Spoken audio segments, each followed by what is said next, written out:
bienvenue à Véro Espace Ancré. Aujourd'hui, une émission un peu différente parce que j'avais envie de vous en jaser, puis je suis pas la parfaite personne pour ça, mais pas du tout.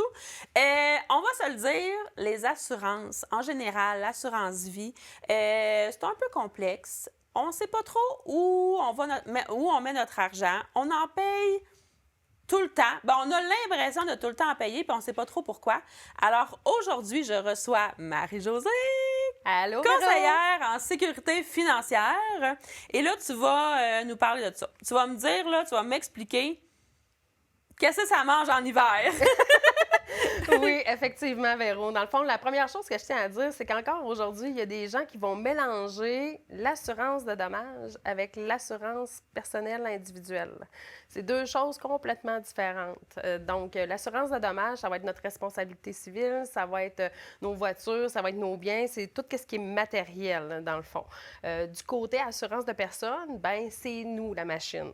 Fait que qu'est-ce qu'on peut bien assurer sur une personne? Bien, c'est encore plus important que nos machines, bien souvent, là, parce que c'est nous qui fait rouler, on pourrait dire, la voiture, qui fait rouler la maison, qui fait rouler la famille. Fait que pourquoi on a besoin d'assurance? Faut commencer, premièrement, avec l'assurance vie. Parce que s'il y a une chose qu'on peut pas... Il y a trois choses qu'on peut pas éviter dans la vie, c'est la mort, l'inflation puis l'impôt. Donc, en sachant qu'on va tout un jour finir par mourir, décéder, dans le fond, faut le prévoir parce que, est-ce que tu savais qu'il y a des frais reliés au décès? Ben oui, un peu, mais j'ai pas tant eu de décès proche de moi, fait que je l'ai pas encore vécu. Puis c'est souvent quand on le vit qu'on le sait. Effectivement, effectivement. Fait que on pourrait dire en général, même pour un décès, qu'il n'y a pas trop de salons funéraires ou des choses comme ça. On parle d'une moyenne d'environ 10 à probablement 25-30 000 en date d'aujourd'hui. Puis ce montant-là va augmenter. Qu'est-ce qu'on parle des derniers frais au décès? Bien, ça va être l'impôt au décès. Quelqu'un qui a une entreprise, il y a de l'imposition sur le gain en capital. Pour la valeur immobilière aussi, quelqu'un qui a des logements, une maison secondaire, ça, il faut le prendre en considération. Par la suite, il va avoir le côté, dans le fond, le notaire, parce que... Il y a des frais avec le notaire, avec le comptable. Il va falloir payer un lot pour se faire enterrer, une urne. Il y a toutes les choses que des fois, on ne pense pas nécessairement parce qu'on n'est pas encore rendu là, mais c'est quelque chose qui se planifie. Puis ça revient moins cher à prendre une assurance vie entière pour couvrir tous les derniers frais, puis plus avoir à se casser la tête avec ça plus tard, dans le fond. Fait que souvent, avec l'assurance vie entière, on va en avoir qui vont être payables la vie au complet. Il va en avoir qui vont être payables libérés de prime au bout de 20 ans, 10 ans. Puis ce qu'il faut prendre en considération, c'est que plus on va le payer longtemps, plus qu'elle va nous coûter cher à travers le temps. Okay? Moins qu'on prend de temps à le payer, moins qu'elle va nous revenir, le coût total va être élevé. Parce que dans le fond, plus qu'on vieillit, plus qu'il y a de risques?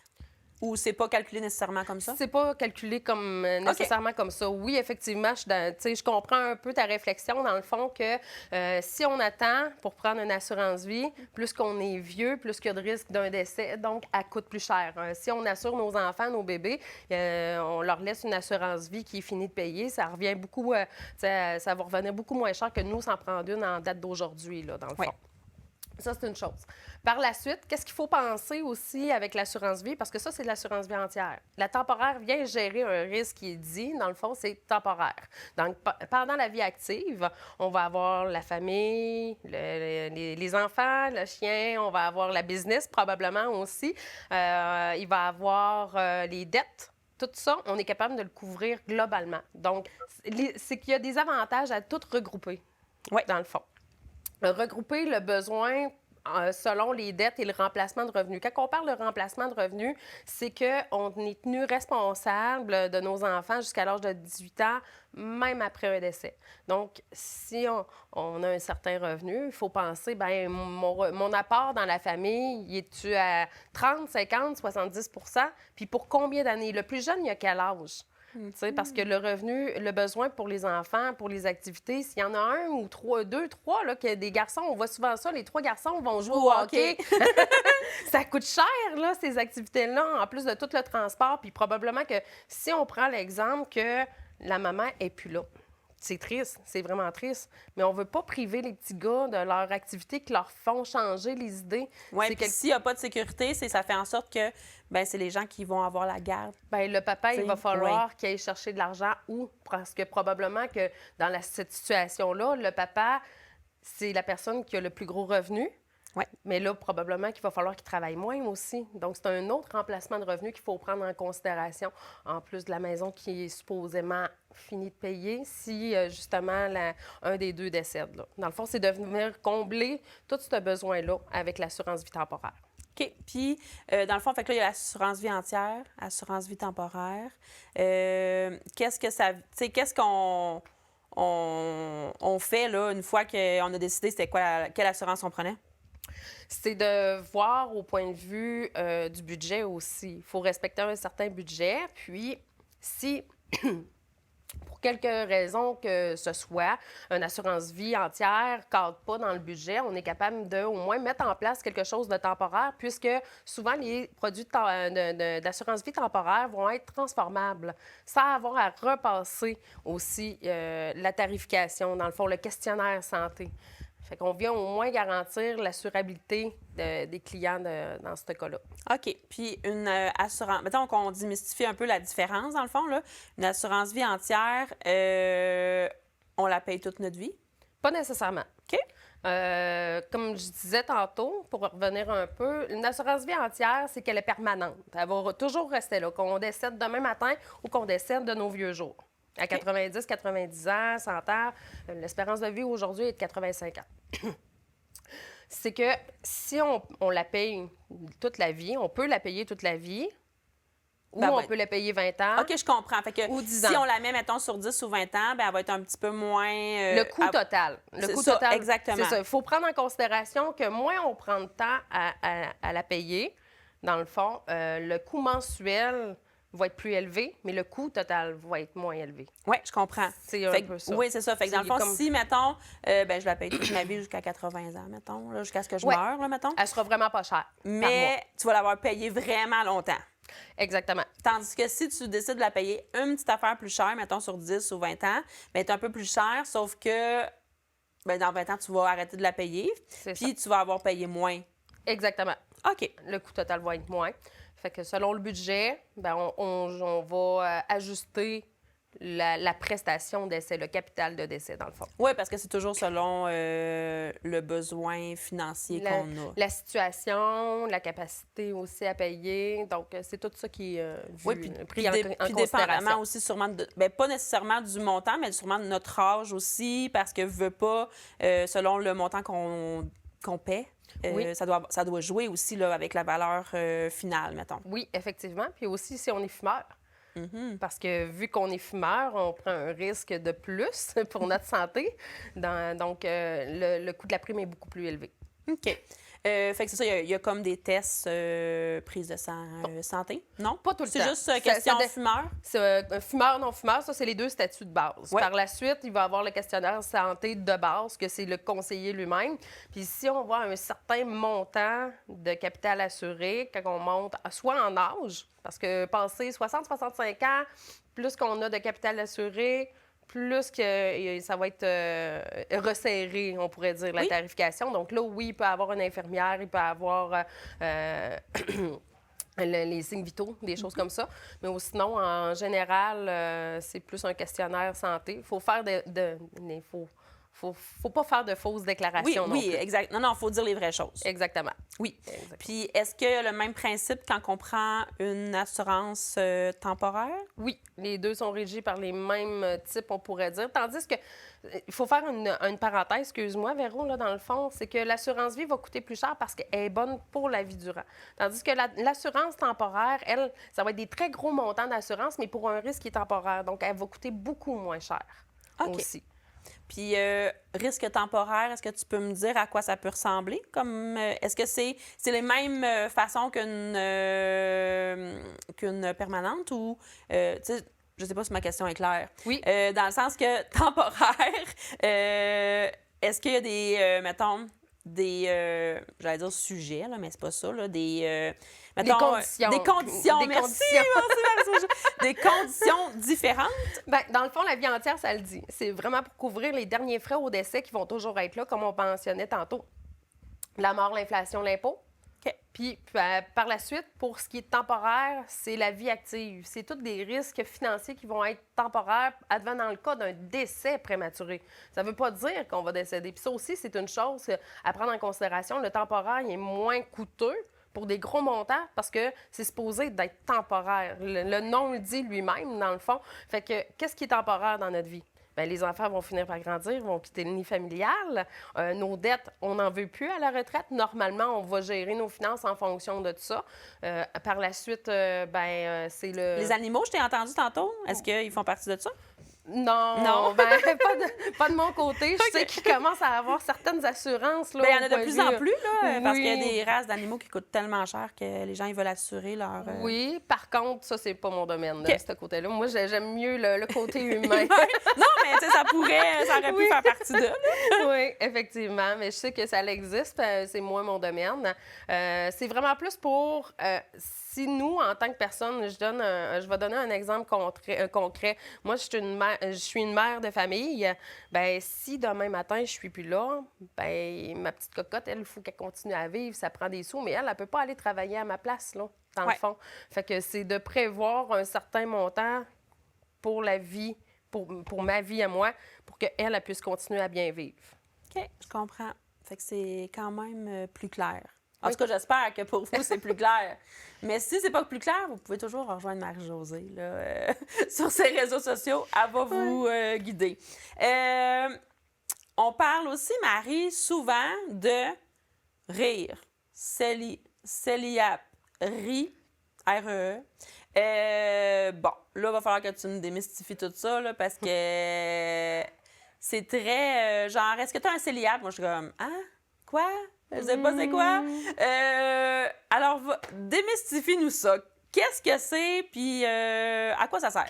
Bien, premièrement, c'est tous des outils gouvernementaux, hein? Autant de l'EREER, le régime enregistré épargne-études, on a le CELI et le CELIAP. Donc, on s'entend que l'EREER, c'est pour la retraite.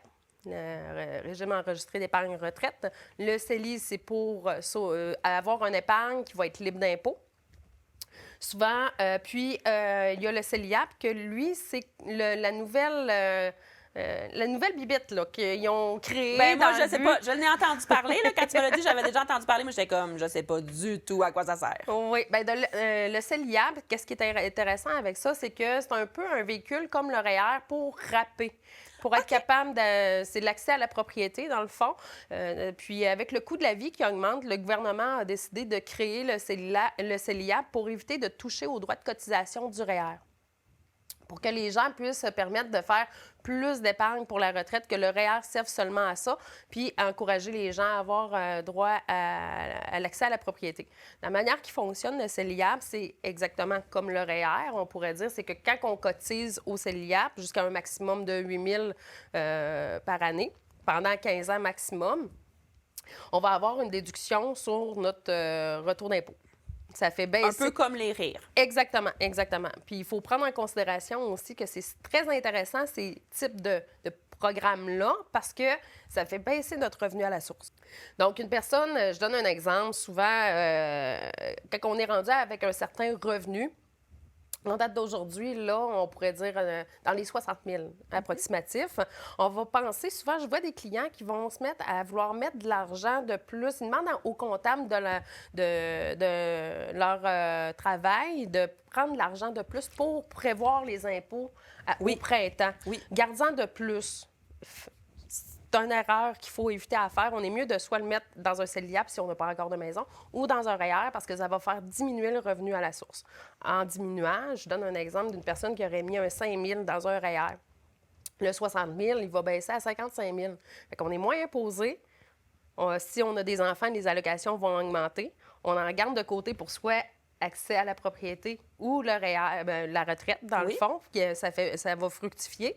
Puis, ça nous permet, dans le fond, où est-ce que j'en suis rendue, là? Non, mais dans le sens, ben, c'est parce que moi, ça m'amenait à une question, justement, parce OK. que dans le fond, oui, c'est vrai que, parce que j'en ai même parlé à mon conjoint la semaine passée, parce qu'il y a un nouveau travail qui amène à plus de revenus. Puis là, j'étais comme, ben, on fera enlever plus d'impôts sur ta paie. Non, faut Puis là, pas. tu me dire, non, faut pas faire ça, faut le mettre dans un rire. Fait que là, je suis comme, OK, je vais m'en rappeler, Ouais, mais que. Si vous avez déjà une maison, c'est le REER. Oui, ça serait le REER, parce qu'on a Ouais. déjà une maison. Ouais. Fait que c'est ça. Fait que dans le fond, on fait pas ça. Non, faut pas faire ça. OK. Fait que dans le fond, parce que si on le met justement, si on l'enlève directement sur notre paye, On paye le même solde d'impôt à la fin de l'année. Exact, c'est ça. Fait qu'il t'en reste pas dans tes poches. Tandis que si tu Le mets rire, il reste là, tandis que le rire, il reste là. Oui, c'est tu te payes toi-même. Ouais, Dans le fond, c'est c'est ça. un peu ça. Ouais. Puis souvent, les gens ils vont se dire pourquoi je le mettrais dans un REER? Quand que je vais aller le chercher, je vais être imposé dessus. Par contre, le montant qu'on va recevoir à la retraite, il est beaucoup moins que le revenu qu'on va avoir imposable. Oui, Qu'on a je comprends. imposable Ben, c'est parce que présentement. souvent, en plus, on a vraiment un plus petit revenu. Oui, Fait que l'impôt est vraiment moins grande sur ce qu'on va reprendre dans le fond de notre Exactement. rire. Fait que ça peut devenir intéressant. effectivement. Puis en plus, ça lui permet de fructifier, Mm-hmm. de faire du rendement. Donc ça aussi, c'est intéressant. Fait que CELIAP, rire, c'est un C'est peu le semblable. même principe. Ça dépend de quel objectif qu'on a en tête. Exactement. Le CELIAP, c'est l'accès à la propriété. Le REER, on peut rapper encore avec le REER. Par contre, il vaut mieux de le conserver pour la retraite. Puis, si on a cotisé à notre CELIAP et que finalement, on n'achète pas de maison, on peut prendre les montants puis le mettre dans le REER. OK, on peut faire un transfert. Sans toucher aux droits de cotisation aussi au REER. OK. C'est ça qui est Puis intéressant. après ça, on a les CELI. Les CELI, dans le fond, c'est vraiment de l'épargne libre d'impôt. Ça le dit. On ne reçoit pas de déduction gouvernementale.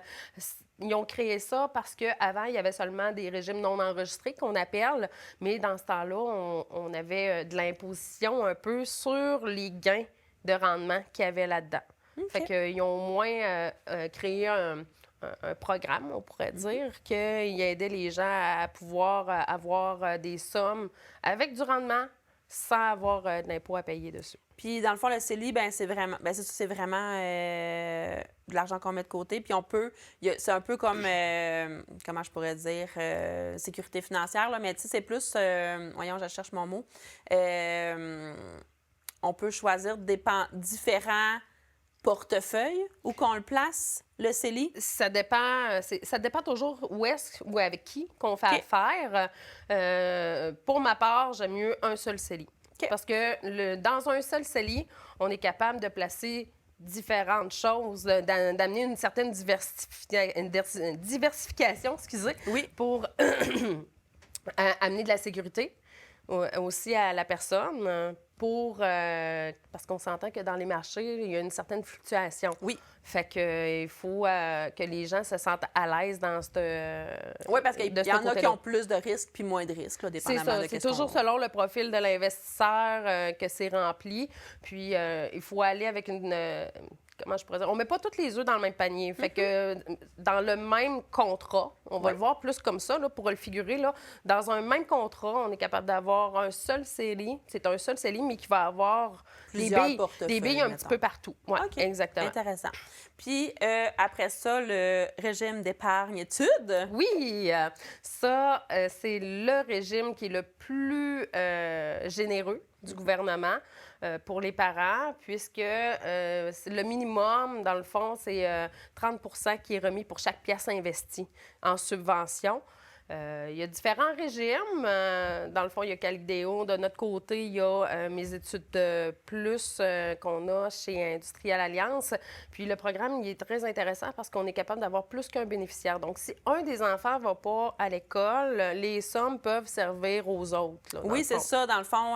Puis s'ils vont pas à l'école, ben tu sais, il y a toujours moyen de... Mais tu sais, c'est rare là, que nos enfants... En tout cas, il n'y en a pas au moins un qui va aller... On le souhaite, là. Ou que, tu sais, des études minimes, mettons, là, Oui, parce qu'ils ne sont pas obligés d'aller à l'université là, pour avoir accès à leur non, puis régime d'études. le petit secret, entre guillemets, dans le fond, ça prend pas grand-chose pour aller chercher parce que le gouvernement va décaisser les subventions en premier.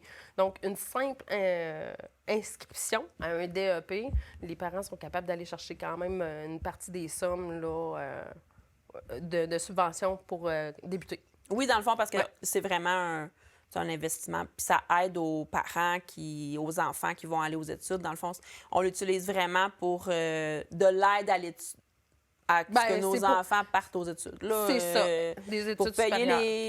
les frais là, qui englobent tout ça. Oui, exactement, parce que ça coûte cher aller voyons, DEP, cégep, université. Ça peut monter très vite, là, les coûts. Là. Juste Oui. un appartement, le voyagement, des choses comme ça. Fait que de le planifier à travers le R3E, au moins, les parents ils sont, comme je pourrais dire, le gouvernement aide les parents là-dedans. Oui, puis ça crée une espèce de sécurité. Là. Oui. Bon, selon là. C'est comme. Je pense que c'est comme la première chose qu'on a faite quand on a su qu'il était né, là, de prendre une espèce de. Le régime épargne études. OK. Là. C'est comme. Il y a une affaire que je sais. C'est ça. Parce que c'était Pour le mes plus enfants, avantageux. oui, ben parce qu'on le savait que ça allait être une partie quand même dispendieuse. Puis que souvent, tu sais, comme nous, on était quand même. Mes enfants sont quand même jeunes, là. Fait qu'on allait arriver à une partie assez âgée où on sera peut-être pas à notre retraite, mais presque. Fait que là, on était comme. Tu sais, veux pas nos revenus, puis tout ça. C'est moins que quand on travaille, mettons, là, tu sais. Fait qu'on voulait vraiment s'assurer d'avoir une belle sécurité, puis qu'on puisse les aider, mais qu'en même temps, ben ça coupe pas dans notre budget, parce qu'on sait que l'économie, en ce moment, ça coûte cher, là. Puis ça va juste en augmentant, là. Oui, effectivement. Est-ce que... parce que c'est sûr que, tu sais, mettons, le RIR, le CELIAP et le RI, c'est comme 4 choses complètement différentes, Oui. mais qui sont quand même régies par le gouvernement. Oui. Est-ce qu'il y a d'autres choses qui n'est pas nécessairement par le gouvernement, mais qui est comme... Là, on a parlé de l'assurance... L'assurance vie. Après ça, il y a dans le fond, il y a les placements, là, tu sais, Oui. qu'on peut faire. Fait que là, après ça, on s'en va vraiment vers ça. Par rapport, mettons, comme là, ben, tu sais, il y a le RIR, CELI qu'on met en place. Dans le fond, là. tu veux savoir s'il y a autre chose qui nous permet d'autres investissements Oui. qu'on est capable de faire Oui. Pour avoir le retour sur investissement. Oui, C'est un peu ça? oui, OK, oui, c'est vas-y, bon. vas-y. Ben oui, c'est sûr et certain qu'il y a aussi l'assurance retraite. Ça, c'est très, très, très intéressant. Là, dans le fond, c'est sûr que ça prend quelqu'un qui a un peu plus de moyens. OK? Par contre, c'est très intéressant à mettre ça en place parce que l'assurance retraite, c'est une prime d'assurance qu'on va payer pendant un certain temps. Quand c'est libéré de prime, c'est qu'on va faire un prêt collatéral. C'est aussi bon pour les particuliers, qui est très excellent pour les entreprises de ce côté-là. C'est que les valeurs de rachat vont toujours augmenter. Puis quand les valeurs de rachat augmentent, c'est un peu comme aller mettre un terrain en garantie, dans le fond. Fait que ça aussi, c'est une autre manière de pouvoir se créer une retraite à l'abri de l'impôt. OK. Très intéressant. Est-ce que tu aurais un conseil? Un conseil comme ça que tu aimerais donner aux gens pour qu'ils puissent justement soit être bien encadrés ou qu'ils fassent des choix... Éclairés? Oui. C'est de consulter un conseiller en sécurité financière, ça c'est sûr, c'est la base, puis d'avoir un plan de match. Ça commence par là. OK, intéressant. Ben merci, Marie-Josée. Merci, C'est très Véronique. intéressant. Alors, si vous avez envie d'en connaître davantage sur les RIR, les CELI, le CELIAP, que je ne connaissais pas, j'avais entendu parler, mais que je ne connaissais pas, régime d'études épargne, dans le fond, tout conseiller en sécurité financière, mais Marie-Josée est là pour vous aider si vous avez envie d'en savoir plus. Aussi pour les assurances, parce que là, on a parlé en général, assurance vie, assurance générale, mais chaque personne a une situation différente. Alors, ça permet aussi d'en savoir plus, de savoir exactement où vous devez vous diriger aussi pour prendre les bonnes décisions et investir votre argent au bon endroit et de la bonne façon. On peut rejoindre Marie. J'ai dit Marie. Marie-Josée. Oui, Marie-Jo. Sur Facebook, Marie-Josée Dubé. Puis, par téléphone, Marie, si tu veux remettre ton téléphone. 581-372-0538. Alors, merci, Marie, de cette capsule. C'était vraiment très intéressant. Merci, Véronique. Puis, j'espère que vous allez être comme moi puis que vous allez vous sentir plus éduqués pour les prochaines fois. On se revoit très bientôt. Merci.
Salut tout le monde, ici Daniel Grenier pour vous parler des télévisions communautaires autonomes.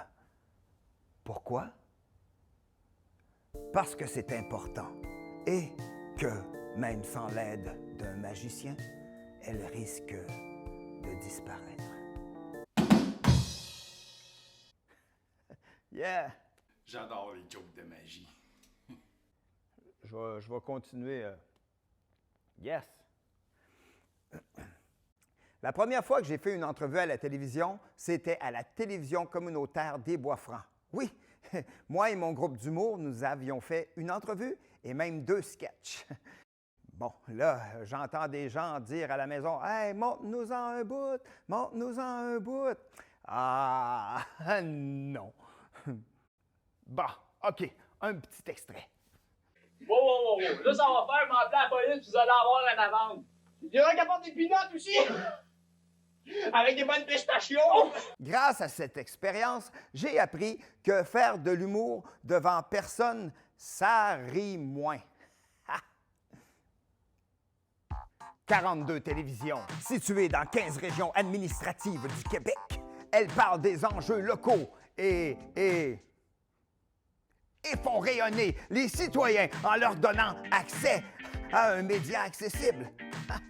Je la savais par cœur, celle-là. Ensemble, encourageons les télévisions communautaires autonomes. Oh, ça roule encore?